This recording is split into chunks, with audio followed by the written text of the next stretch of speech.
This is the Horror Scouts podcast, and this time we're reviewing Unseen. Hey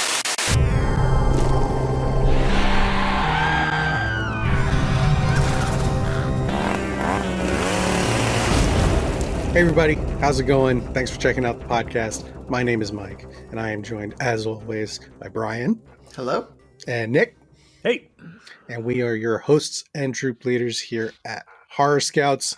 Again, thanks for watching. If you're checking us out on YouTube, we're at youtube.com/@horrorscouts. If you're doing that and you want to chime in, leave a comment below, like, subscribe, ring the bell, all that sort of stuff. And we also do an audio version of the show, so you can listen on your favorite podcast service. So whatever floats your boat, go for it. And just a heads up, as my watch goes off, all of our reviews or have full spoilers. So if you don't want anything ruined, go check out Unseen and then come on back and check out the conversation.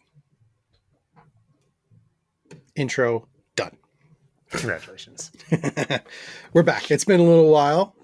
We had to postpone, but we're back at it. And we're actually starting the first part of a two-part kind of sensory depravation run we're going on here. Oh, yeah. Forgot we made that decision. Yeah. So this time we checked out Unseen. So obviously a movie that has to do with visual impairment. And what the hell's the name of the next one we're doing? Unheard, I think? Yeah, I think so. Yeah. Yeah. Even the titles are close. Can we find Untouched as the movie after that? Yeah, right? It's probably not a horror movie. Judging by that title.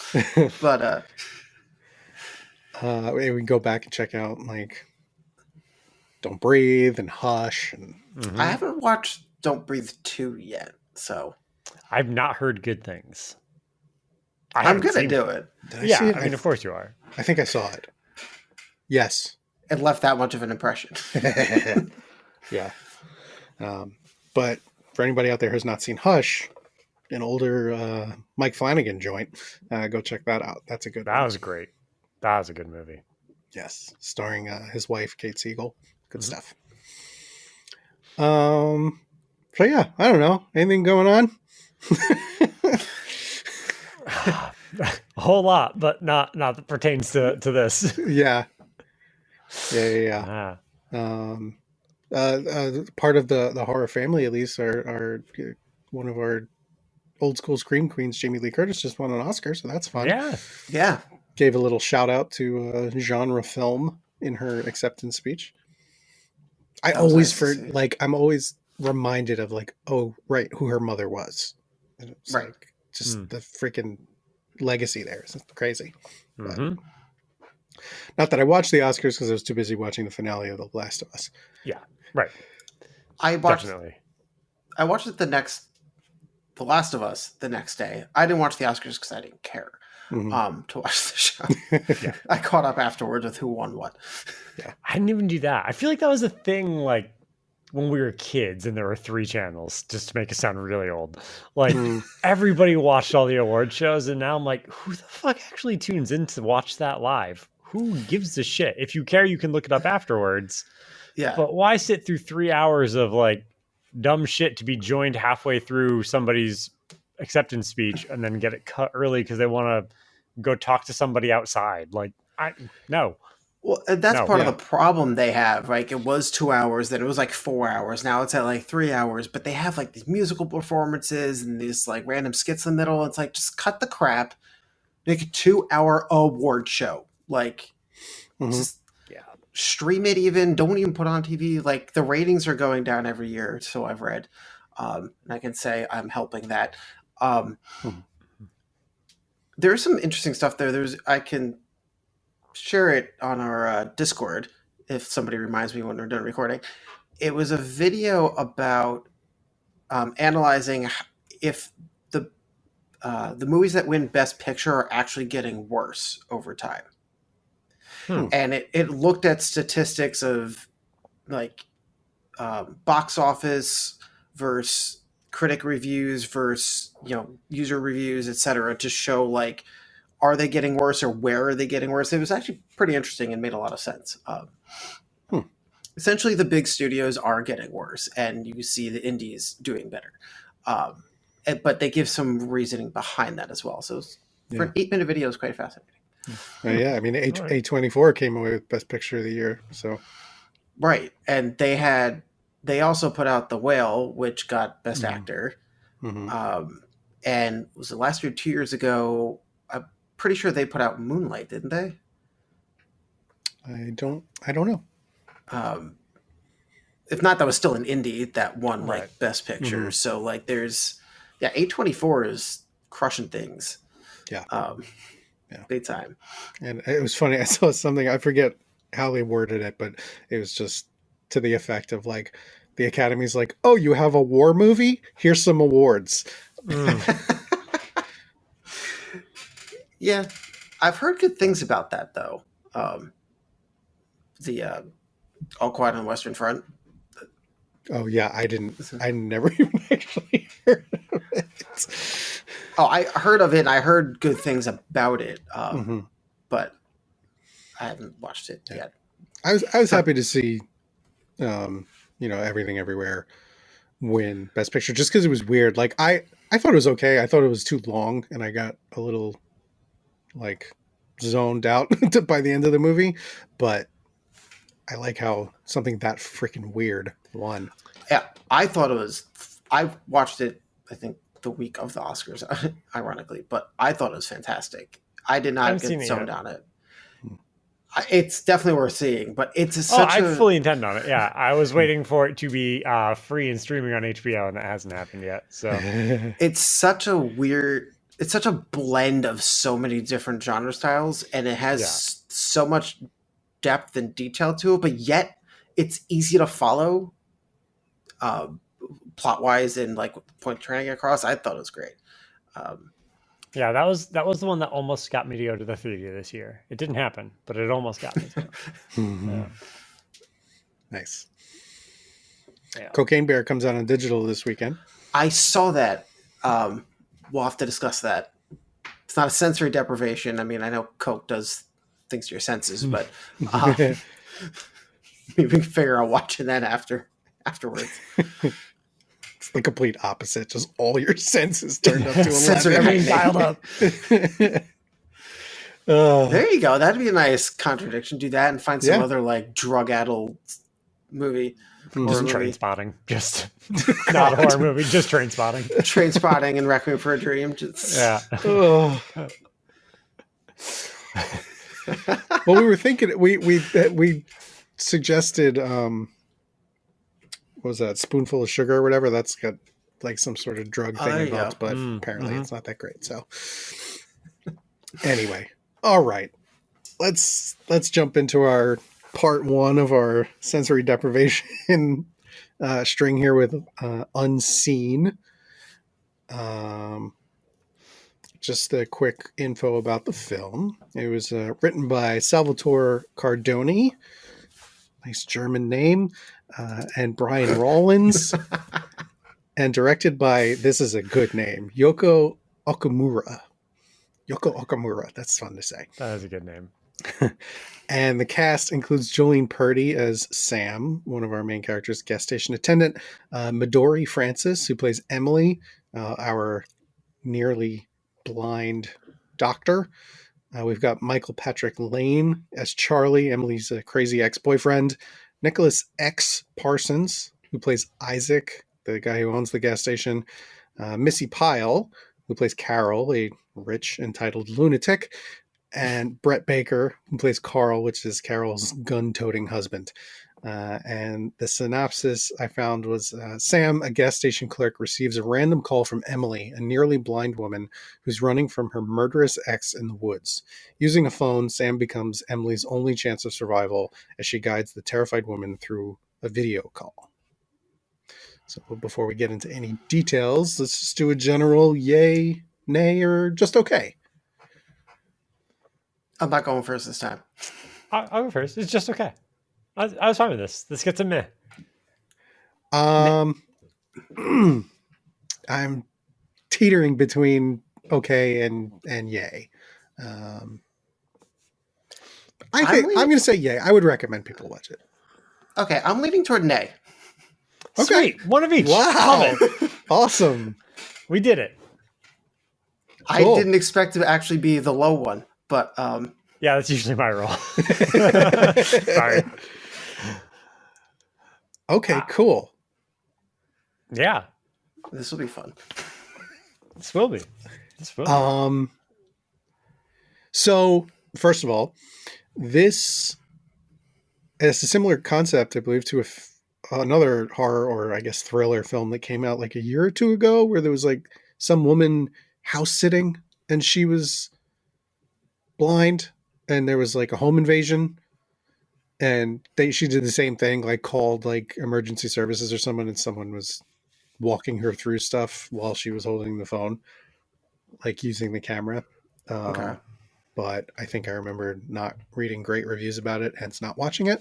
So when this popped up and it seemed a lot more fun and colorful and crazy, I was like, okay, cool. Because I was interested in the concept. So I was like, all right, let's do it with this one. Yeah. I do love the concept. And it's well produced. I thought the actors were great. It was overall entertained. But there's too many problems for me. Yeah, there are a lot of problems. There were too many problems because I feel like a lot of the problems I had with it could have been very easily fixed in the writing process and not have harmed the story, but instead just were just irritating and like just too problematic for something that's supposed to be so simple and so tight. Like you had to suspend so much belief in so many things. It's just like, you lost me. Interesting. Some of that. Yeah, because it's funny because I made a note where there's like a few things in there that I thought I'm glad that they said it, included it to kind of justify certain things. Granted, they might be very convenient, but they were. And so when I was done watching it, I was more of a meh. But as the more I thought about it and was like, wait, why? No. It just like pissed me off the more I thought about it. So I guess I'm still somewhere in the middle of that. But I mean, from the jump. Yeah, start from the beginning. Let's do it. Yeah. Well, not even the jump, actually. From, I guess, where it picks up, they do this video call. Right there is problematic because, actually, I'll take one tiny step back. When Emily is trying to use the call list, which she can apparently barely see, she's holding the phone and scrolling and touches the bottom of the screen. What phone has your most recent call on the bottom of the screen? Like, really? Like, you thought, I just called 911. Let me redial it. I'll select the bottom of the screen. No. No phone ever has that. So, fine. So then she calls Sam. And Sam has an iPhone. Now, they never discuss the phone types in it because obviously they're not going to do that. But any person that's alive and watching this movie can tell Sam has a smartphone, iPhone, and Emily has an Android phone. Okay. They cannot just video call. That's not a thing unless you have a third-party app, which clearly Sam couldn't do. And as we saw from... or Emily couldn't do, and we saw from Sam's side, that's not what she was doing. I did actually Google this. As of, I think it was iOS 15, you can do FaceTime calls to an Android phone. To do that, it sends the Android user a link they have to click, which clearly with Emily was not going to do. So again, it's a dumb detail you have to forgive, but like, why not just give them both iPhones and you solve the effing problem? You can say video call and you put cases on both their phones, so you hide the Apple logo, but use the same damn phone. Like, that's just dumb. Yeah. And again, it's a writing thing, or not even a detail. I don't even know where it comes down to. I feel like it's a use your actual phone from your pocket thing, not a writing thing at all. Yeah, but, I guess you're right. Like, yeah, fine. You can suspend disbelief on that one. I guess relatively easy. But after everything else, I came back and I was like, okay, like, no, you didn't do that. Yeah, and even that, that Apple's weird rule that they use. I don't know if you've told Brian the weird rule. Have you? Oh no, I know the rule. Okay, all right. Yeah, I said it don't ruin wouldn't- it for me if you haven't. Yeah, Another friend of mine told me that rule. but Okay. it wouldn't have been a problem in this situation. That's true. So Yeah, That's true. but Should we tell the users the rule as a separate spoiler? The users, Jesus, the listeners. I don't know. I feel like I brought it up once before. Like, if you're curious about what we're talking about, go look up like Apple iPhone movie usage. Yeah. Whatever. Something like that. Yeah. Yeah. You'll get your answer. Yeah. Um. Okay. So that's first of a number of details, but I think it's appropriate that you said right from the jump, because this movie is just off to the races immediately. there is no lead in. No. no. Which at first I was like, uh-oh, that's not good. Like, we need to get to know these characters a little bit, but they kind of just do it in reverse. You know, right. It's they leave that for the natural conversation of these two women getting to know each other, and then so we're just along for that ride to get to know them. One thing I will say is that the casting here, and they address it, they put it in the script, like why Emily looks so young, because these women look the same age. And they're not supposed to be. Emily's supposed to be older. She's a ER doctor, like, and you get the sense that Sam is just like a young 20-something working at the gas station or whatever.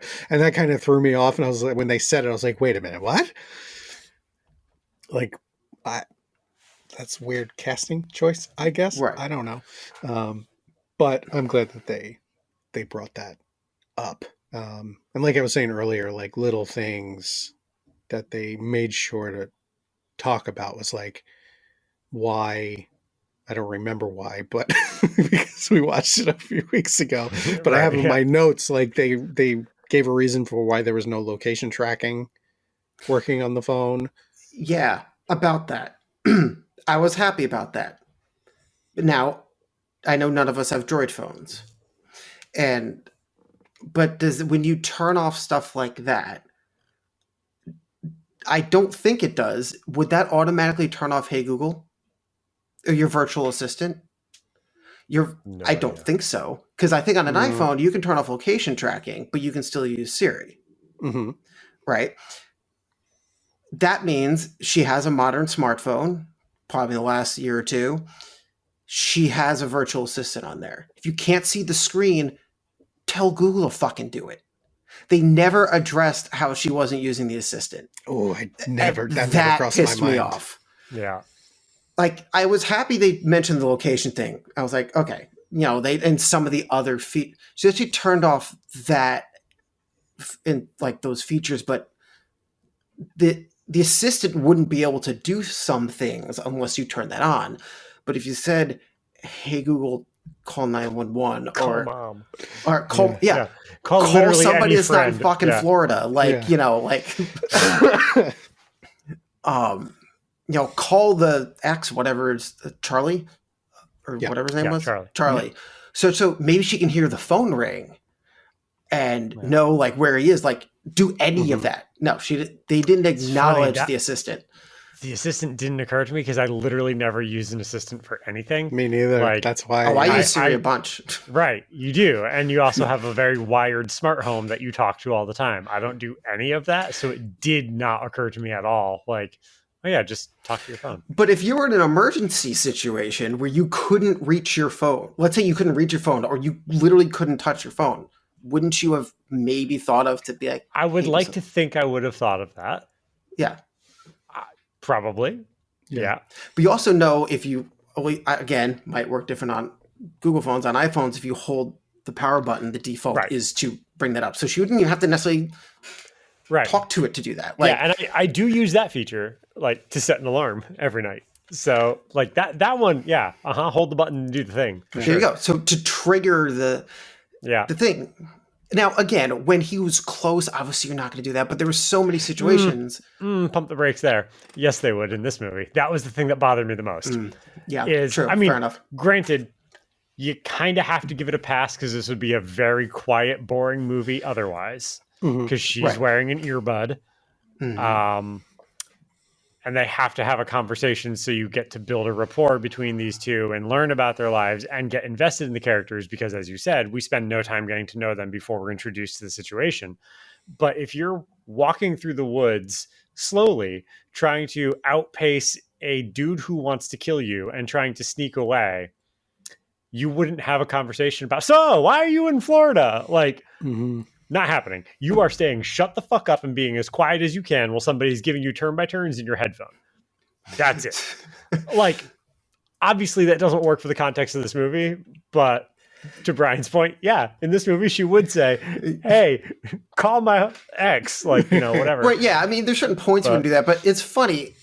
Yeah, you needed the character development, but I actually wrote a note saying, and that I can't believe I'm saying this, that for a movie that's an hour and 16 minutes, why are they spending this time on character development? And I actually wrote that during the first conversations they were having with, hey, so what are you doing in Florida? Like, why are... And yeah, you needed to know the characters a little more, but I think the problem I had with them doing the story this way and learning about the characters as you went is it killed whatever tension was built. Like, she's being chased through the woods by her ex. She's like, she literally can't see. Like, this should be such a taut situation. But there's only a few taut moments because she gets far enough away. And then they have this conversation about their childhood traumas or like what they do and where they live. And it's like, okay. And then you get back to, oh, he's close, so now we're tense again. It's like, yeah, that gave a little, the ebb and flow could have been nice, but I feel like for what the situation should have been in, it should have felt more like, do you see the movie Alone? Which is exactly what it sounds like. It's a woman in the woods being chased by, I actually don't remember why, but with somebody trying to kill her. And just the two of them. So you didn't have the same type of setup. But you learned about the character first, and then it was just super tense for the rest of the movie as... you know, hunt in the woods. So like, what the fuck is the movie I'm thinking of a girl running from someone? Came out when we were in college. Oh, girl running from someone. Every horror movie. Every horror movie.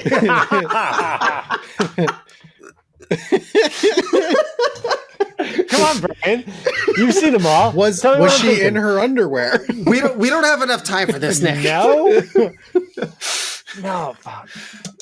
I don't want to be staring at my phone while we're doing this, but I really want to look it up because I can picture scenes from it. I had more to that sentence. It's gone now. It doesn't matter. Truly doesn't matter. That was so good. But whatever that movie was, someday we'll figure it out, was a lot more tense. It's doing more of what you were describing with Alone, but I can't think of what it was right now, so it doesn't matter. Yeah. Yeah, to that point, I did feel the casual conversation between them. I didn't mind it because, again, you know, you kind of have to do it to get to know these characters. But I did feel like it happened too fast. I feel like they started having that conversation like 50 yards from the house. Right. Yeah, when she got that first bit of head start, and instead of trying to like keep her gain, she started walking and having the conversation, which further around that scene. Emily is super out of breath. She's like dying at the, you know, when they start having... She's in her gym clothes and later states that she was on her morning run and she got abducted. And she clearly looks in shape. Why the hell was she so winded? Of any character I've seen in this situation, she was like huffing and puffing. It's like, you don't run very far, do you? Because, yeah, I know there's some panic. Again, that's a really tiny detail, but I was watching that going, damn, like, you didn't run that far. This running outfit is for show only. And thank God she had those earbuds, because it would have been a lot harder to do without that. I wish they made a point of her saying like, hold on, I got to put my earbud in, because like it was a while before I like noticed. Right. Also, Very good battery life on those motherfuckers. Mhm. Yeah. Like w- all damn day. well, I was happy they didn't survive the river. Me too. I like. I was going to be so angry. Yeah, when she crawled out, I was like, if her headphone still works, I think I'm shutting this off. like I was fine with all that, but I was like, there is no way you fall off a cliff that like she just shouldn't have had it. It shouldn't have been, oh, my earbud is dead. It should have been, it's gone. I fell in a river. Like that's a good fit. Did she have it back? I thought she said it was dead. I don't think she said it was lost. I could be wrong. It was a while ago.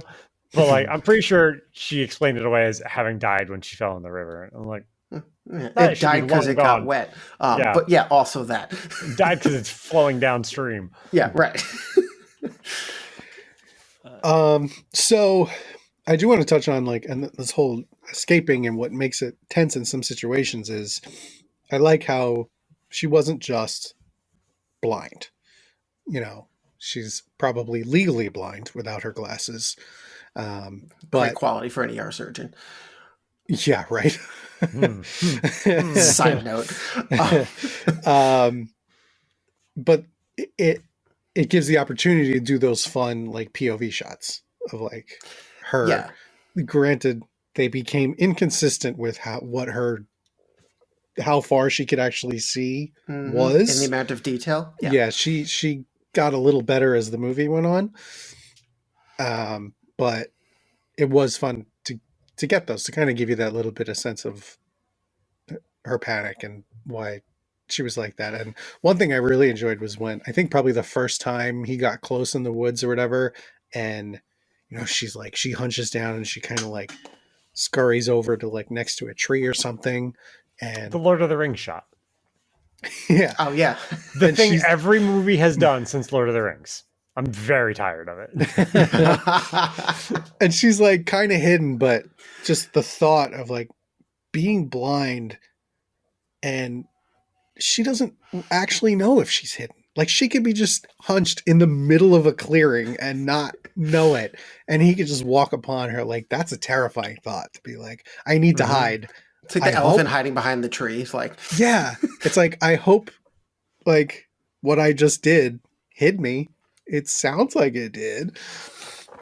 But see, that would have been good for them to play on that though. Like, how, like, I don't know how, like, hold the camera real quick. Am I actually hiding behind this? Like, I don't know. Yeah. Like, oh shit, we don't, now we know you, I didn't never thought of that, but actually, yeah, that would have been. Yeah. Like good. The tension from this movie made me, and I've said this a long time ago when we were talking about like, you know, I think we did a campfire talk once about to horror movies, like what actually scares you, or are you even scared anymore? I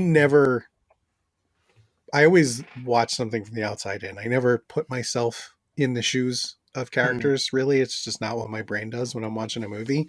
Sure. But in this, I did a little bit, and that's when like the tension and the fear worked a little bit, because I wasn't afraid of Charlie, because like Brian, like you said earlier on, like everyone did a good job acting except for this guy. Charlie was such a caricature. Like this movie tried to stay grounded for the most part. Well, I don't know. Like no, it didn't. No, because like the people at the gas station are insane and over we the haven't top. talked about the B plot of this movie yet. Right. No. So okay, Florida man and Florida woman. I mean, I don't know how far of a stretch that actually is. It's a stretch. It's a stretch. But so that part like is blatantly over the top and ridiculous. So then so that's supposed to be the craziness and stress that Sam is dealing with, trying to stay focused on what she's doing while all this bullshit's happening, which we'll get to. So then the other side of it is supposed to be the more traditional cat and mouse game, but Charlie, he was just like, you know, hear something and the eyes turn first and then the head and then off screen. Like I was like, oh my God.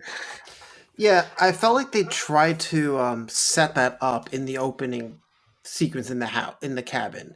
So we find out Charlie had kidnapped Emily because she broke up with him and he wasn't having it, essentially. So he's apparently crazy enough to think that he can win her back by trapping her there and reliving some past memories. And his personality flip-flop in there, I think, is supposed to do that, and I guess he just snaps to the other side. I mean, yeah, he did become a bit of a caricature, even as much as they tried to preface it. Yeah.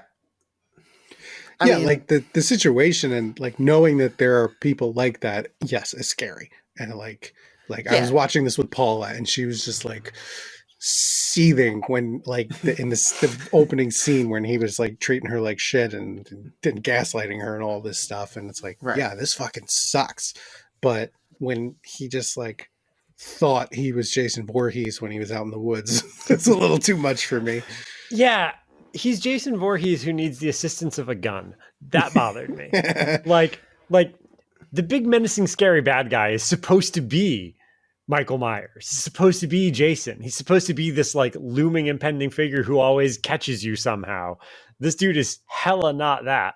But like when she first runs away, he is right there. He sees her across that clearing. Like he has found her. Knowing she's more or less blind, he could have snuck up on her. Instead of doing that, he's like, let me just leave and wander away. I'm going to go the other direction and go find a gun. And then hopefully I'll find you in the woods again. No. Just pursue her. Grab a stick or a rock. You have the advantage. Yeah. But like to just let her go further into the woods and be like, someday I'll find her again is a fucking bonkers decision. Well, it's to further the Jason Voorhees metaphor that Mike started. Apparently, this dude can get up from fucking anything. Like the fact that he gets, smashed in the head with a vase or some, I don't even know if it was something that broke. He got hit in the head hard enough. He was mostly unconscious. For some reason, they had to make him groan, I guess, to show up he could get up at any point. Yeah. She hit him like also 4 times. Yeah. But also, he bandaged himself a la the burlap of Friday the 13th Part 2. But anyway, so that was the first point where, so she lost her glasses, right? But he was close enough, she could see enough of him to hit him in the head with whatever the fuck it was. Double tap. I know. Like, you can hear him groaning. So what she goes searching for the glasses, not the fucking buck knife that was over there, not a chair or something that was like at the dining room right there, nothing big. No, her glasses. And what'd she do? The stereotypical thing, she steps on them, breaks them, lifts them up. Oh no, the lid's yeah, no fucking shit. You can't see them. There's shit all over the floor. Instead of taking something to stop him, at least get it to the point that he stops groaning. Like, didn't you know he's unconscious? You bought yourself more time. No, we didn't do that. I'm going to continue on the double tap path because actually, we'll combine this with he can get up. So he got up, follows her, he gets in his truck, right, and starts searching for that way. Cool plot device because now she's being hunted with that. He's playing. Now he's just being super serial killer, ish, and playing the song out of his speakers to like taunt her, which is actually, he probably didn't even realize this. It's smart on his part because she can't see. You're now taking away her hearing if you were to play it loud enough. You're making it harder anyway, right? She gets up managed to go into the truck and, by the way, find the phone mount without even trying. That bothered me. Oh, put the phone in the mount. Okay. Sure. Okay. She then proceeds to hit him with the truck, and get enough speed to completely smash in the front of that truck at that tree, which was, what, a few yards away? Yeah. Yeah. Like 20 feet max. That is a shit truck because there's no way it went from 0 to 75 to cause that damage. But even so, he got hit by the truck, went down, got knocked unconscious, and later comes back up. At that point, she has the broken mirror and is planning on stabbing him, and Sam talks her out of it. Now, I get the point of Sam, because you see this a lot, like it'll change you. You don't want to get down to his level. Don't do it. You can get away now. But she didn't do anything. She assumed, even after smashing his head in with a vase, or whatever it was, assumed the truck was enough. And so he gets up, obviously, because the movie's not over yet, and chases her down into the barn, furthering this Friday the 13th metaphor. That's also part 2. Or is it 3? Whatever. Doesn't matter. And there's a really dumb scene in there. We'll talk about that. And she ends up I missed this. Maybe they showed it and I forgot. That she stuck that shard in her pants pocket. Yeah. Mm-hmm. Okay. I must have been writing a note at that point. Which I don't know how that wasn't cutting through her stretchy pants, but that aside. She pulls it out later to use it because she's stuck in a position where it's her or him. Right. Was that not the entire movie? That if she doesn't get away or stop him, she's dead? Yeah. Yes. That decision to me would have been made after the truck, I think. Like there is that, like, oh, hey, I don't want to be a murderer. I'll try to get out of this house and call the cops. Like, sure. That was the impetus of the movie. Sure. Now he's got a gun and a truck and he's stalking you through the woods. Cool. You got the upper hand and you hit him. He's still alive. You're holding a shard of glass. Do it. Because at this point, you don't know where the cops are. You don't know where you are. You don't have a clear way out of here. Your phone is going to die someday. And this dude has a gun and wants you dead. Like, that to me is this is a no-brainer. I don't want to do it, but kind of got to. That's the first one. I'm okay with not double tapping. The second one, finish the fucking job. Get to the barn. Like, no. It's been you or him the whole time, but now come on, do the job. Yeah. That it's when I think it bothered me more that she used the shard in the end. It's like, dude, you literally had this situation earlier, but it was a lot easier for you because you weren't being strangled. Right.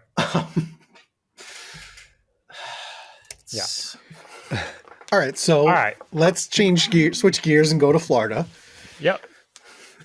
And because this is only half the story. We've got Sam at the gas station. Slushy machine. Fucking just unplug it. Yeah, I wrote that down, and then she finally did it. I was like, "Thank you." So, what employee wouldn't do that? You don't try to fix it while it's moving. Yeah, while it's working. Nothing. Right. There's very that's few an things. after hours thing. Like, you just, hey, we're closed now. Let me fix this thing that wants to explode slushy all over the building. Yeah. I mean, granted, Isaac, her boss, when we first see her and he's in there and he's being a piece of shit to her, and he does say, "Fix the fucking slushy machine. You broke it." They put it in as a distraction for her in the movie, but they could have shown someone go buy a slushie and make a mess with it, like, to show like there was at least a reason for this thing to be turned on. Yeah. But it randomly deciding to act up and blow shit everywhere, like at every point in time that Emily needed her most, was like a little too convenient. Yeah. Like, and that, I think this is both what gives it a meh for me, but also made me enjoy it more, was that if it was just the Emily and Charlie plot, I'd be like, Charlie's not threatening enough for this to be a scary movie, and therefore this is bad. Right. But when you are like, here's really dumb, cheesy shit that is extremely over the top intentionally, it makes it fall more into like the horror comedy / thriller genre, which makes me be a lot more forgiving of a not so great villain, because you're just like, well, I'm in it for the trip. Like, this is a goofy joyride.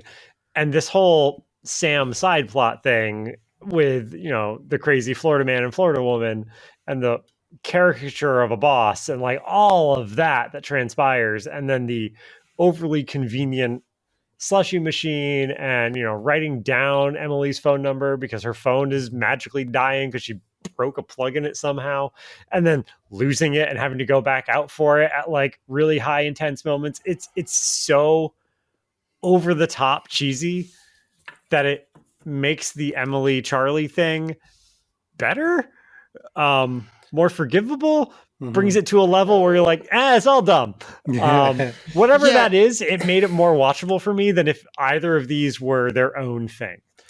Right. So I agree that it made it more watchable overall. And those scenes were fun, and just the over the top, the whatever name was with Carol and Carl. Yeah, Carol and Carl. Yeah. They were insane, and that was more fun. My problem was the unevenness, like, because they wanted the Emily plotline to be more serious, and they didn't intentionally do any of it over the top, where they clearly did in Florida. Maybe they were trying to make commentary in Florida. I don't know, but I felt like the super cheesiness here didn't fit the supposed seriousness of the other side, and they didn't make it even accidental cheesy enough for it to like find a level playing field. Yeah, like it was a little bit lopsided. Yeah, that's where I had a problem with that. I mean, the individual pieces I think worked enough in their own, wouldn't have made a good enough movie on their own. But I think they needed to have less lopsidedness. Okay. Yeah, I guess I just kind of enjoyed I was okay with the difference in it because I just saw it as these two women are dealing with their own versions of like their personal nightmare. Well, right. Yeah, I got that plot point. No, yeah, I know you got it, but just like it was, and how that's what was happening. Yeah, just how different it was. I could appreciate it. And also the fact that it was Missy Pyle, who like I recognized, so I was okay with it. Right. Another part where Paula starts seething, just like couldn't handle the Missy Pyle character. But like again, they both have this unhinged person after them with a gun. Missy doesn't have the truck. Sure. She's got the Corvette or whatever. I feel like her husband wasn't necessary. I feel like she was crazy enough that like she should have just went to her trunk and got the fucking Uzi out of it. Because it kind of created too many people there at the end. But yeah, Missy did a good job with what they tasked her with for sure. Fucking Skittles. Spitting them like, at the thing. What was that? Like that I don't care who you are, that's not intimidating. Yeah, that was weird. Like, don't choke. Like I just loved the set of this gas station because it wasn't just a regular gas station, it was this gator themed gas station. Yeah. And like the front desk, the little like bulletproof cage that she in just felt lived in, and like the little slider deadbolt had like years of duct tape on the handle, and like this is supposed to keep me safe, but it's also janky, and eventually they do start cracking it, which I thought was a little weird. But yeah, I don't know, I just kind of enjoyed the jumping back and forth. It was like two different worlds with the same problem, so to speak, more or less. Yeah, the whole problem thing worked, and they kept bringing that more to a head as they had their further discussions with each other, which I thought, I mean, that part of it was pretty well done. But like Nick was saying about it being over the top there with the mistakes, like, yeah, she had to write down the phone number. She has pants pockets. She has the vest pockets. What does she do? She like, I don't even remember what she did with it. She was like holding it and dropped it. And of course at needed it when it was the most inconvenient time and blah, blah, blah. It's like, dude, in this situation, put it in your fucking pocket. Like, I don't know. I put everything in my pockets. Maybe it's just me, but like you have that many pockets. It's that important. I thought maybe she did. I don't know. Cause like the first thing she did was check her shirt pocket. Yeah. I think she put it in this like apron shirt pocket thing. I don't remember. Clearly not well enough. No, because I actually was like, why is it taking her so long? And then they shot to like on the piece of paper fly, and someone's like, that's why it's not in her pocket. I did like her determination and the like just frantically trying random final 2 digits, because she couldn't see it Yes. on the paper anymore. Like, that was cool and a good point of tension. The cable breaking off, granted, again, kind of a convenient thing, but also like, which is how ramshackle and janky this whole situation at the gas station is. It almost seems Right. like, okay, yeah. And I mean, we there all were have 4 had those displays. cables. I haven't had them break off. There were like 4 displays and racks of No. various track phones, none of which were smartphones. That like, Yeah. what convenience store has that many places to go buy a different track phone, all of which are the same phone? Yeah. Yeah. And I guess just one other note I have that plays into the whole back and forth. It was fun when it got to the point where we were trying to bust down 2 different doors at once. We've got the cops and the boss trying to break down the door at the gas station in the register area, and also Charlie trying to get into the barn. Yeah, they brought the parallel nature of the stories together pretty well like that. The whole thing, when Sam said to Emily, "I'm gonna go get another phone, like I'll be right back," or whatever she said, and she went to approach Carol to get her phone. I thought at that point that was gonna be her Sam starting to come out of her shell a little bit, knowing damn well Carol's not just gonna hand her the phone because it's an emergency. Mm-hmm. So like when she showed up and was essentially just asking for her phone and then getting to a panic when her phone died, it's like, what the fuck did you think was going to happen? Do you really think this woman just going to hand you her phone after what happened earlier? That was your plan, to ask the mean woman for her phone? Yeah, it just seems like really, Sam? The panic situation, and she was the only person there. I mean, I guess she had to approach Sam. I guess when she said so confidently, "I'm going to get another phone," I expect her to have a very different plan than ask for it. Ask nicely. Yeah, like distract her somehow and like take the phone from her, do something, kick her in the shin even and grab the phone, like something that was more just, "I need this for an emergency." Yeah, because that works. Yeah.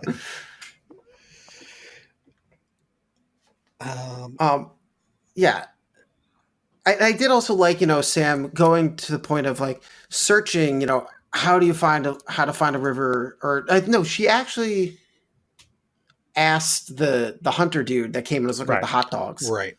Like that was a good use of another character and somebody very believable to go into that gas station.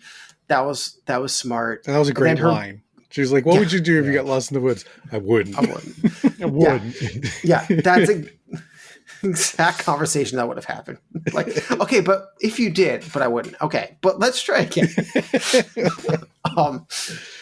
That was funny. And then him commenting on the price of hot dogs. Like that was. Did he say he like sings a little song about like getting my in my mouth or my tummy or something? Yeah. he was one of the best characters. Yeah. And then we didn't talk about the zip tie situation. So I guess this was before that. Right. Yeah, this is early on. Yeah. So Emily has her, I guess it was with 2 zip ties, or one really long one has her wrist zip tied together, and she didn't have a way to get out of them. There's no blade or anything. So I was really waiting for her to, I guess she wouldn't be able to see it, but like find a sharp piece of wood or something and start like, trying to cut it. Mm-hmm. So Sam Googles it and finds this YouTube video of some Russian survivalist explaining how to get out of it. Mm-hmm. And it was like, okay, I guess they probably really found the video. It's like, yeah, no, use the Russian guy. That'll be so much better in the movie. And it worked despite her like severely cutting her wrist, which is again completely believable. Those are very thin I like that touch. Yeah. It does kind of make you want to go to YouTube and see if you can find that video, doesn't it? Kind of. It also kind of make me see if that would work in real life, though I don't want to cut my wrists. So yeah, no thanks. I'm good. Safeguard it with gloves or something, but see if the actual breaking it would. Yeah. Seems believable if they're tight enough. So that was a good bit. But then so they figures that out. I think the plan in the scene in the barn, right? So she gets into this barn, Of course, she finds the only barn in a horror-ish movie that doesn't have fucking sharp tools hanging everywhere. There's Right. not a single pitchfork, axe. There's no chainsaw hanging on the wall.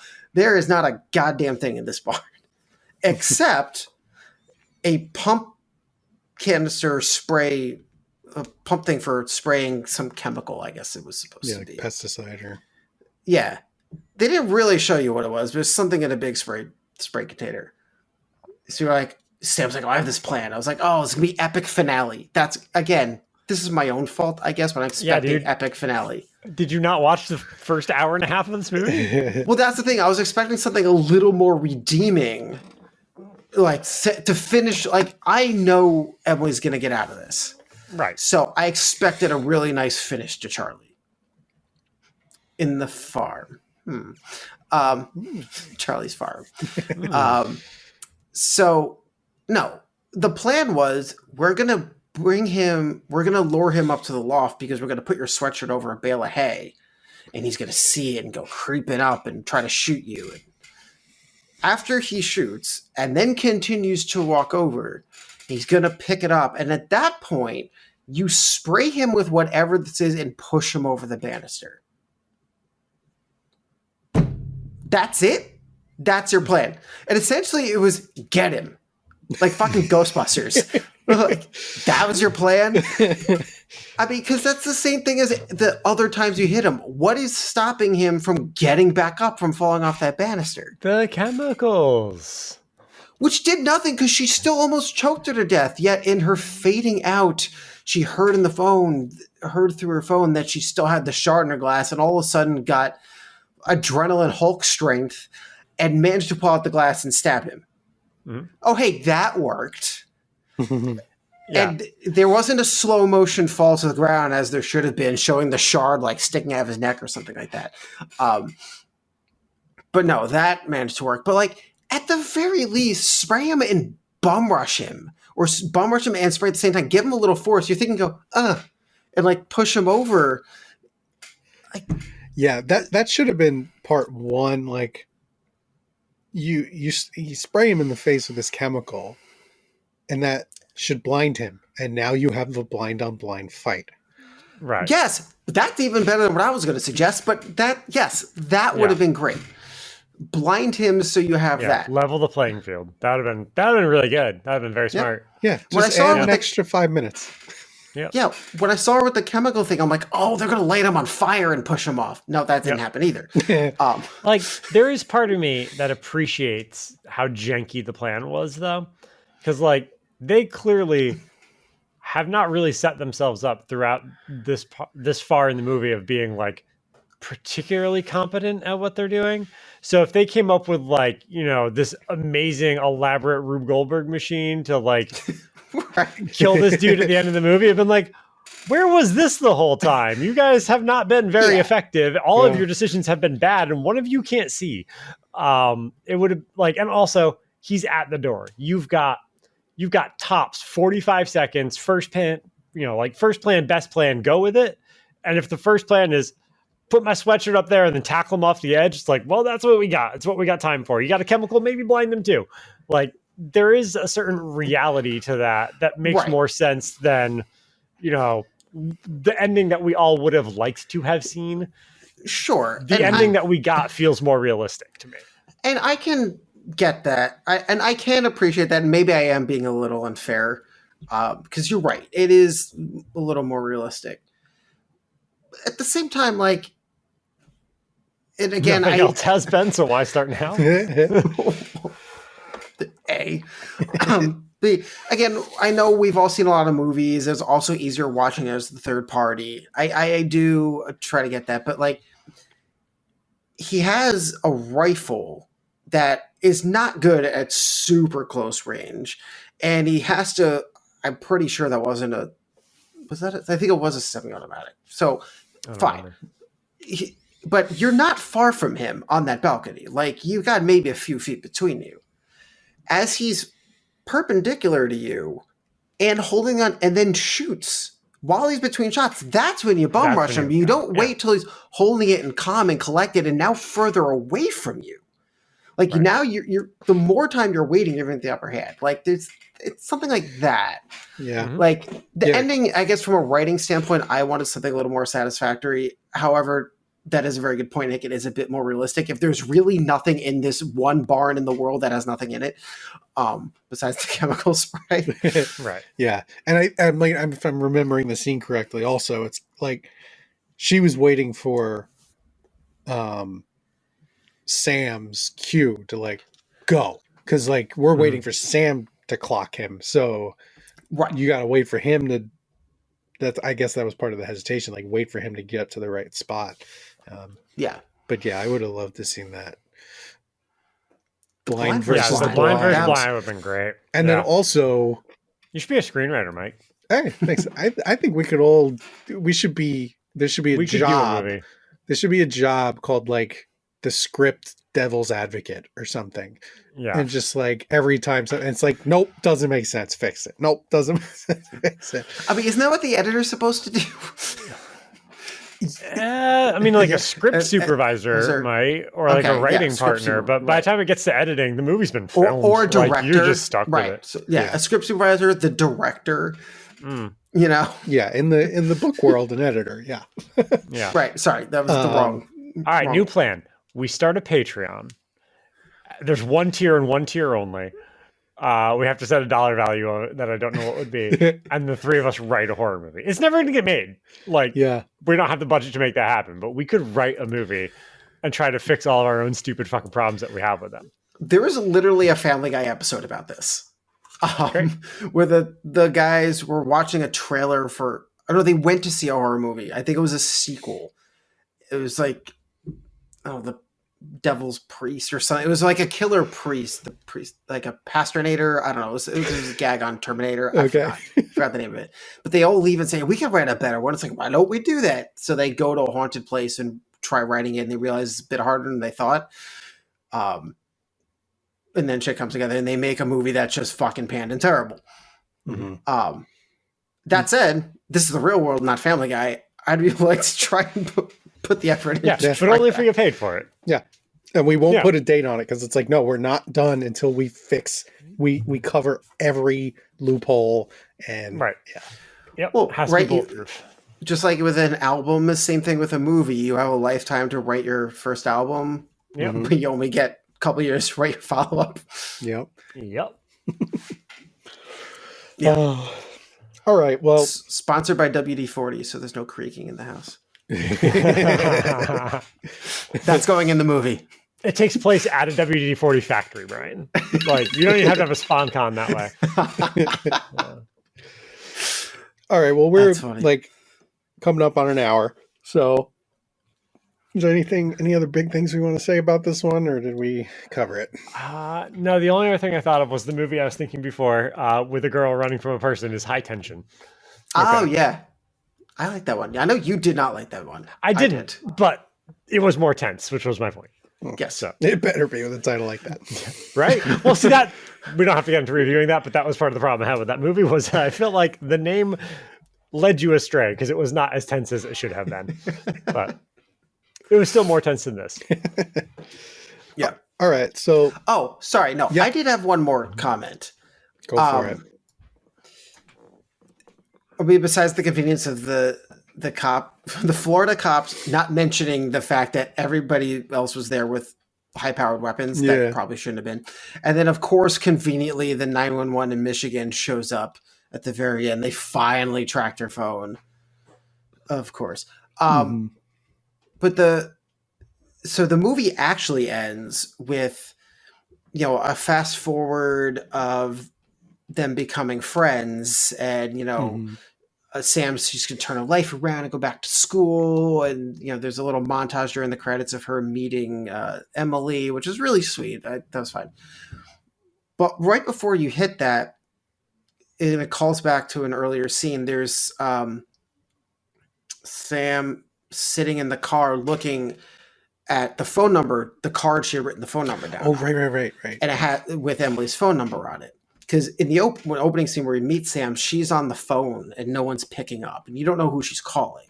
But no one's Mhm. picking up, and she hangs up and then goes into work. She throws the card out the window and leaves the job at the end of the movie, and it was a suicide prevention hotline. Mm-hmm. And I felt like that came out of nowhere. Like, I didn't feel like Sam's character was built up to be that dead end and desperate like that. Yeah, And it was never hinted at. Like, there was her issues. She talked about how she wasn't there when her mother died and how she regrets it and why she's in this dead end job. Like, that is all revealed, her sad backstory. And it was a well done story. And it was nice how they applied it to Emily's situation. But none of that would have led me to think she's suicidal. And there was no other indication of this happening. There was no track marks on her wrist that you saw, or not track marks, hesitation marks, or track marks for that matter. There's nothing like that on her. So throwing in that detail to say, like, who saved who was the point, I guess. But that also just felt so out of left field that I was wondering why that was there.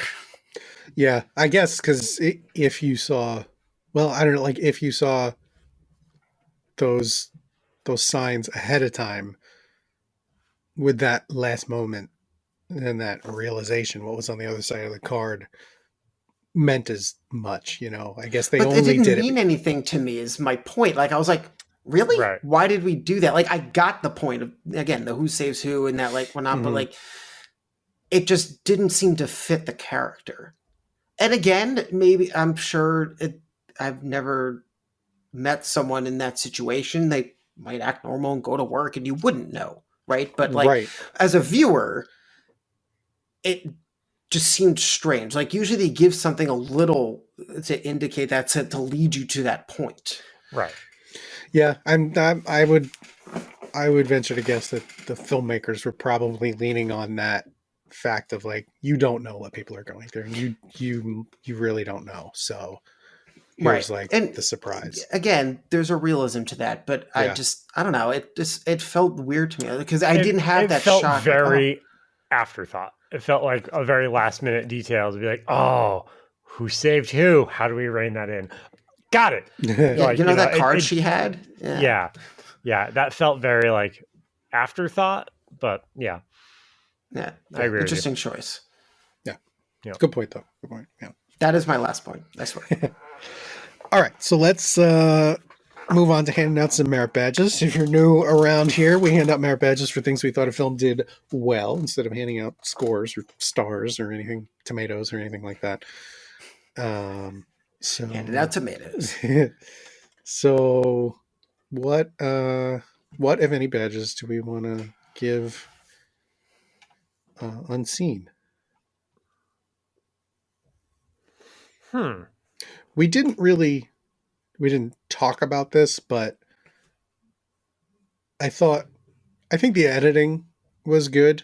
Like, that helped with creating tension in those tense moments. Like, shit, I don't know. I was wavering between the cinematography and the editing. So my one was cinematography, because I would put set dressing and set location into that generally, because that's the closest thing we have that would fall into that. And the specifically for the convenience store, like that felt very real. That, like, for as overkill as what happened in that location was, the realism of a shitty rundown backwoods convenience store felt very, very well done. All the details were right. Like, it feels like they just walked into a functioning, off-brand 7-Eleven, kicked out the employees and set up a camera.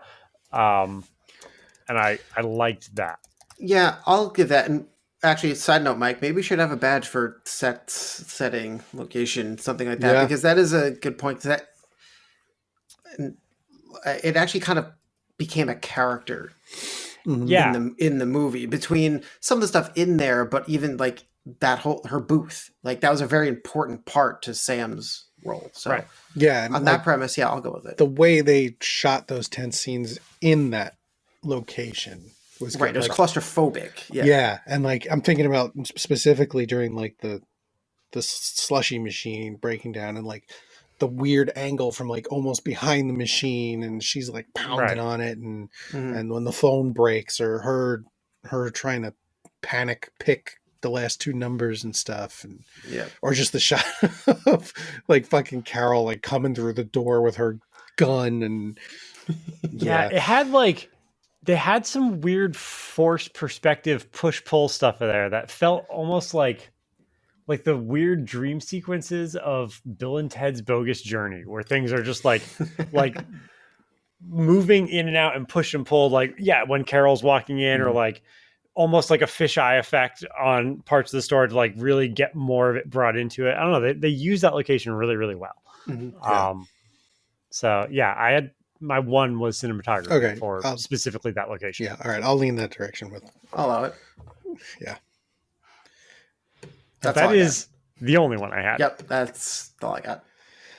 I'm going to scan the list again really quick.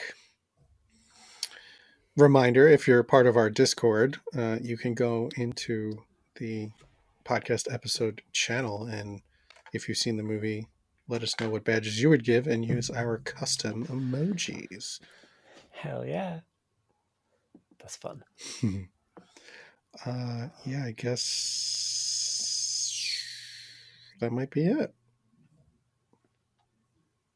Okay. Yeah. It is weird how sometimes this works out that a movie gets like a ton of badges and we're like, it was a pretty good movie. And sometimes a movie we like love gets like one badge. This falls into like we're all kind of mixed on it and it gets one. So that's fine. Yeah. Yeah, right. It's weird how that works out sometimes. So, all right. Yeah. So Unseen's going to walk away with a merit badge for cinematography. So that's going to do it for our review. Thanks again to everyone for checking out the episode. Again, video version of the show, youtube.com/@horrorscouts. Leave a comment below. Let us know what you thought of the movie or our conversation. Give us a like, subscribe to the channel, and you can ring the bell and you'll be alerted anytime we post a new episode. And also, suggest a movie for us to watch. Yeah. Why not? I mean, we're picking these things randomly and making up themes. Yeah. Fucking tell us what you want us to watch. If you only knew how long we spend after each episode trying to pick the next movie. Yeah. It's weird because it's usually half the length that we're on the phone. And today we have it picked already. So like weird. Yeah. But yeah. So yes, please comment away. And if you're listening to the audio version, also, if you'd like to rate and review the show, we'd appreciate it. We're on social media, Instagram and Twitter. We're at horror_scouts.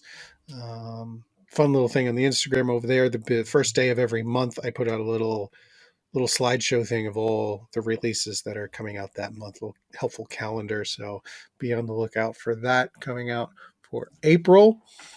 Got some very exciting ones. I don't know, I might put like little fireworks over Evil Dead Rise, just because I'm so fucking stoked. Yeah. And as we mentioned, we have a Discord. So the link is in the description for that as well. So thanks again for hanging out with us. Gentlemen, thanks for joining me. Of course. And it's a pleasure. We'll see everybody next time. Bye.